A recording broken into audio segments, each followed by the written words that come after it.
देवराहा बाबा का जन्म अज्ञात है, यहाँ तक कि उनकी सही उम्र का आकलन भी नहीं है। वह यूपी के देवरिया जिले के रहने वाले थे।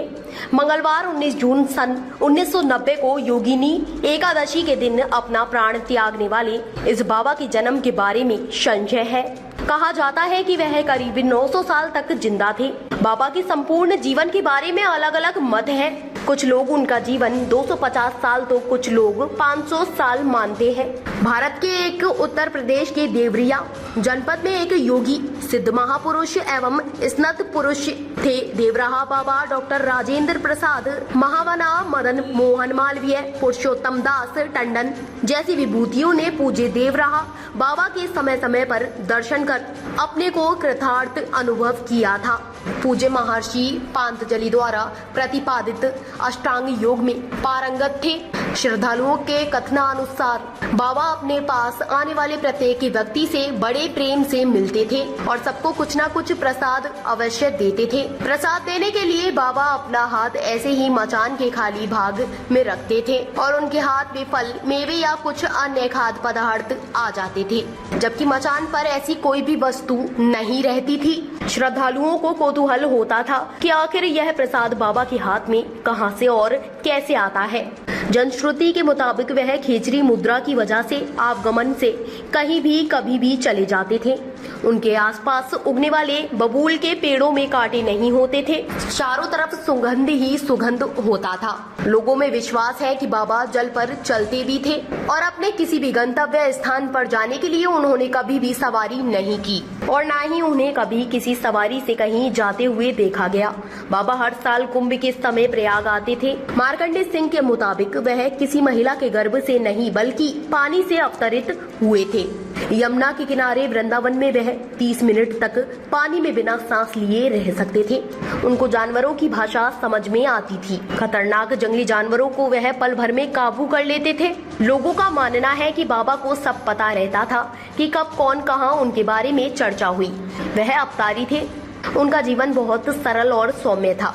वह फोटो कैमरे और टीवी जैसी चीजों को देख अचंभित रह जाते थे। वह उनसे अपनी फोटो लेने के लिए कहते थे, लेकिन आश्चर्य की बात यह थी कि उनका फोटो नहीं बनता था। वह नहीं चाहते तो रिवॉल्वर से गोली नहीं चलती थी। उनका निर्जीव वस्तुओं पर नियंत्रण था।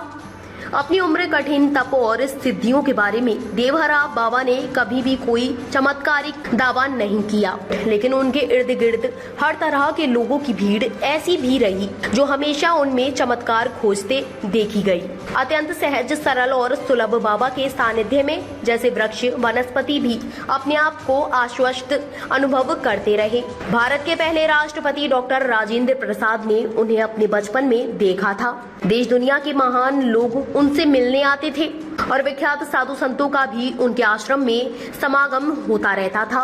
उनसे जुड़ी कई घटनाएं इस सिद्ध संत को मानवता, ज्ञान, तप और योग के लिए विख्यात बनाती हैं। मुझे अच्छी तरह से याद है और मैं वहां मौजूद भी था। कोई 1997 की बात होगी। जून का महीना था। वृंदावन में यमुना पार देवराहा बाबा का डेरा जमा हुआ था। अधिकारियों में अफरा तफरी मची हुई थी। प्रधानमंत्री राजीव गांधी को बाबा के दर्शन करने आना था। प्रधानमंत्री के आगमन और यात्रा के लिए इलाके की मार्किंग कर ली गई। आला अफसरों ने हेलीपैड बनाने के लिए वहां लगे एक बबूल के पेड़ की डाल काटने के निर्देश दिए। भनक लगते ही बाबा ने एक बड़े पुलिस अफसर को बुलाया और पूछा कि पेड़ को क्यों काटना चाहते हो। अफसर ने कहा, प्रधानमंत्री की सुरक्षा के लिए जरूरी है। बाबा बोले, तुम यहाँ अपने पीएम को लाओगे, उनकी प्रशंसा पाओगे। पीएम का नाम भी होगा कि वह साधु संतों के पास जाता है, लेकिन इसका दंड तो बेचारे पेड़ को भुगतना पड़ेगा। वह मुझसे इस बारे में पूछेगा तो मैं उसे क्या जवाब दूंगा? नहीं, यह पेड़ नहीं काटा जाएगा। अफसरों ने अपनी मजबूरी बताई कि यह दिल्ली से आए अफसरों का है, इसलिए इसे काटा ही जाएगा और फिर पूरा पेड़ तो नहीं काटना है, इसकी एक टहनी ही काटी जानी है। मगर बाबा जरा भी राजी नहीं हुए। उन्होंने कहा कि यह पेड़ होगा तुम्हारी निगाह में, मेरा तो यह सबसे पुराना साथी है, दिन रात मुझसे बतियाता है, यह पेड़ नहीं कट सकता। इस घटनाक्रम में बाकी अफसरों की दुविधा बढ़ती जा रही थी। आखिर बाबा ने ही उन्हें तसल्ली दी और कहा कि घबरा मत, अब पीएम का कार्यक्रम टल जाएगा। तुम्हारे पीएम का कार्यक्रम मैं कैंसिल करा देता हूँ। आश्चर्य कि 2 घंटे बाद ही पीएम ऑफिस से रेडियोग्राम आ गया कि प्रोग्राम स्थगित हो गया है। कुछ हफ्तों बाद राजीव गांधी वहां आए, लेकिन पेड़ नहीं कटा। इसे क्या कहेंगे, चमत्कार या संयोग? बाबा की शरण में आने वाले कई विशिष्ट लोग थे। उनके भक्तों में जवाहरलाल नेहरू, लाल बहादुर शास्त्री, इंदिरा गांधी जैसे चर्चित नेताओं के नाम हैं। उनके पास लोग हठ योग सीखने भी जाते थे। सुपात्र देखकर वह हठ योग की 10 मुद्राएं सिखाते थे। योग विद्या पर उनका गहन ज्ञान था। ध्यान, योग, प्राणायाम, त्राटक, समाधि आदि पर वह गुण विवेचन करते थे। कई बड़े सिद्ध सम्मेलनों में उन्हें बुलाया जाता था तो वह संबंधित विषयों पर अपनी प्रतिभा से सबको चकित कर देती। यही सोचते कि इस बाबा ने इतना सब कब और कैसे जान लिया।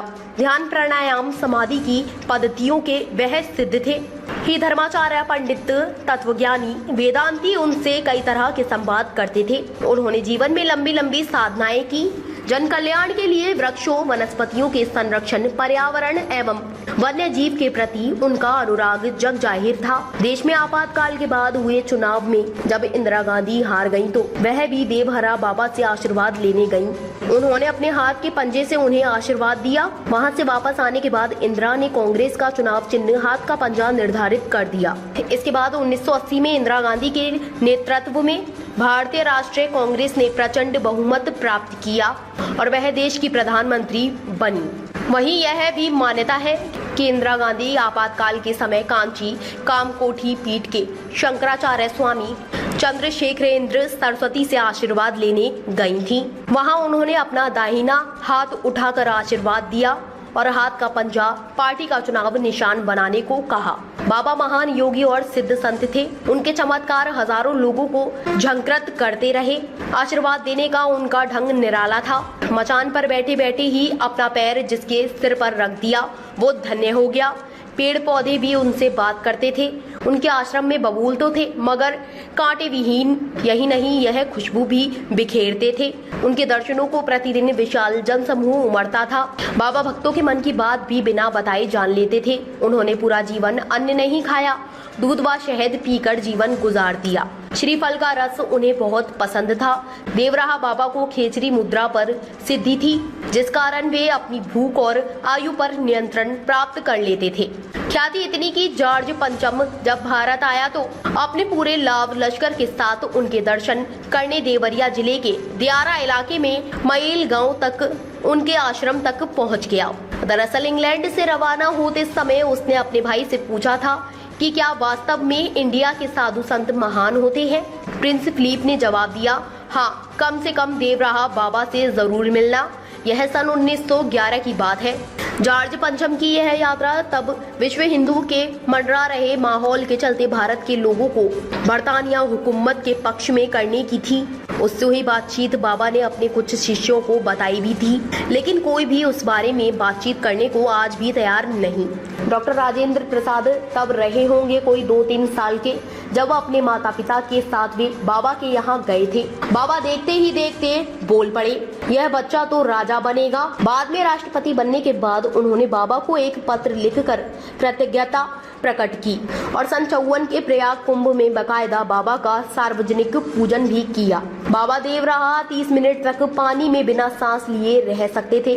उनको जानवरों की भाषा समझ में आती थी। खतरनाक जंगली जानवरों को वह पल भर में काबू कर लेते थे। उनके भक्त उन्हें दया का महासमुंदर बताते थे और अपनी यह संपत्ति बाबा ने मुक्त हस्तज लुटाई। जो भी आया बाबा की भरपूर दया लेकर गया। वितरण में कोई विभेद नहीं। वर्षा जल की भांति बाबा का आशीर्वाद सब पर बरसा और खूब बरसा। मान्यता थी कि बाबा का आशीर्वाद हर मर्ज की दवाई है। कहा जाता है कि बाबा देखते ही समझ जाते थे कि सामने वाले का सवाल क्या है। दिव्य दृष्टि के साथ तेज नजर, कड़क आवाज, दिल खोलकर हंसना, खूब बतियाना बाबा की आदत थी। याददाश्त इतनी तेज कि दशकों बाद भी मिले व्यक्ति को पहचान लेते और उसके दादा परदादा तक का नाम व इतिहास तक बता देते। किसी तेज कंप्यूटर की तरह। हाँ, बलिष्ठ कदकाठी भी थी, लेकिन देह त्यागने के समय वे कमर से आधा झुककर चलने लगे थे। उनका पूरा जीवन मचान में ही बीता। लकड़ी के 4 खंभों पर टिकी मचान ही उनका महल था, जहाँ नीचे से ही लोग उनके दर्शन करते थे। मईल में वे साल में 8 महीना बिताते थे। कुछ दिन बनारस के रामनगर में गंगा के बीच, माघ में प्रयोग, फागुन में मथुरा के मठ के अलावा वे कुछ समय हिमालय में एकांतवास भी करते थे। खुद कभी नहीं खाया, लेकिन भक्तगण जो कुछ भी लेकर पहुँचे उसे भक्तों पर ही बरसा दिया। उनका बताशा मखाना हासिल करने के लिए सैकड़ों लोगों की भीड़ हर जगह जुटती थी। और फिर अचानक 11 जून 1990 को उन्होंने दर्शन देना बंद कर दिया। लगा जैसे कुछ अनहोनी होने वाली है। मौसम तक का मिजाज बदल गया। यमुना की लहरें तक बेचैन होने लगी।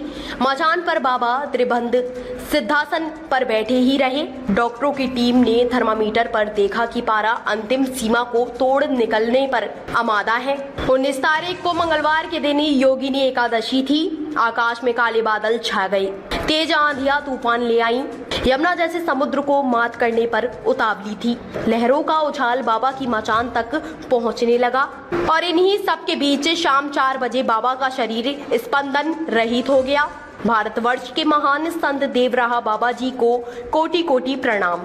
ताज़ा खबरों से जुड़े रहने के लिए हमारे चैनल को सब्सक्राइब करें और बेल आइकन को दबाना ना भूलें, ताकि हर खबर की नोटिफिकेशन आपको मिलती रहे।